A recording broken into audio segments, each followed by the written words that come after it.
ముఖం పెట్టుకుని జగన్ ఢిల్లీకి వెళ్తున్నారంటూ ఏపీ మంత్రి అనగాని సత్యప్రసాద్ మండిపడ్డారు. అధికారంలో ఉన్నప్పుడు జగన్ సవ్యంగా ఉంటే ఇప్పుడు ఈ పరిస్థితి వచ్చేది కాదన్నారు. జగన్ తప్పుడు మాటలు పిచ్చి కూతలకు ఎవరూ భయపడరన్న ఆయన రౌడీజాన్ని అణిచివేసే పార్టీ టీడీపీనే అని స్పష్టం చేశారు. జగన్ హయాంలో టీడీపీ కార్యకర్త చంద్రయ్యను దారుణంగా హత్య చేసిన విషయాన్ని కూడా మంత్రి సత్యప్రసాద్ గుర్తు చేశారు.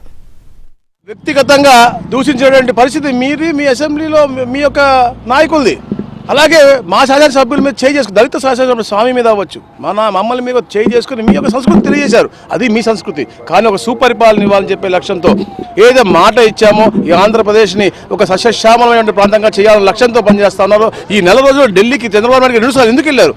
ఈ రాష్ట్ర అభివృద్ధి కోసం, రాబోయే రోజుల్లో యువతకు మంచి ఉపాధి కల్పించే లక్ష్యంతోనే ఢిల్లీ వెళ్ళారు తప్ప నీలాగా నీ కేసు కోసం ఎప్పుడు వెళ్ళలేదు. ఈ రోజు ఏ ముఖం పెట్టుకుని ధర్నాకు నువ్వు వెళ్తావని అడుగుతా ఉన్నాను. నీకు అర్హత లేదు.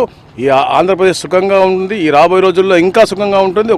ఒక మంచి వాతావరణంలో ఒక సుభిక్షమైన ప్రాంతంగా ఈ రాష్ట్రం ముందుకు పోతుంది. అందరూ కూడా ఈ రాష్ట్రం వైపు చూస్తున్నారు. మొదటి స్థానానికి ఎలా రాబోతుందో కూడా చూస్తూ ఉన్నారు. కాబట్టి ఈ అన్ని నాటకాలు మానేసి కామ్గా వచ్చి అసెంబ్లీకి వచ్చి నీకేమన్నా ఒక మంచి పాజిటివ్ మోడ్లో రాష్ట్రానికి ముందు తీసుకెళ్లే విధి విధానాల్లో పాల్గొనాలని తలుచుకుంటే తప్పకుండా రండి తప్ప ఇలాంటి తప్పుడు మాటలు పిచ్చి కూతలకి ఎవరు కూడా భయపడరు.